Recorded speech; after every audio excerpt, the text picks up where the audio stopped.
Welcome and thanks for joining us at EMII.com. I'm Kathleen Reddington with your Asset Management Report. Today is Tuesday, December 30th, 2008. Pacific Investment Management has removed investment limits for its Pimco High Income closed-end fund.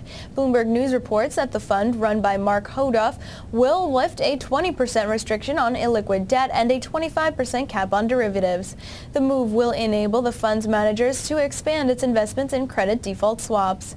Staying with asset management news, a Muslim investment fund, the Amana Trust Income Fund, has lost only 25.8% of value for the year compared to an average 44% loss for U.S. stock funds. The Financial Times reports that the two Amana funds, which are seeing strong inflows, are facing difficulty finding enough stocks to buy. Nick Kaiser, the manager for the fund, said Amana took in $40 million last month alone, with over 50% of that from non-Muslim investors.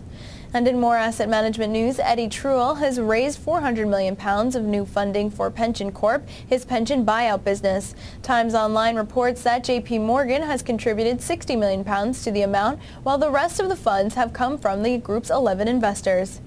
And in other asset management news, South Korea's National Pension Service, which has 225 trillion won in assets, will add bonds and cut back on equity investment from an earlier target. Bloomberg News reports that domestic stocks will account for 17% of its assets by the end of 2009, down from its initial plan of 20.3%, according to the fund. Bonds will make up 69.3% of assets next year from 60.4% earlier. The fund expects assets to rise to 256 trillion won by the end of next year. And that rounds out today's Asset Management Report. Thanks for joining us on EMII.com. For more details on these stories and much more, click onto our Asset Management channel online, read the full stories and the latest developments.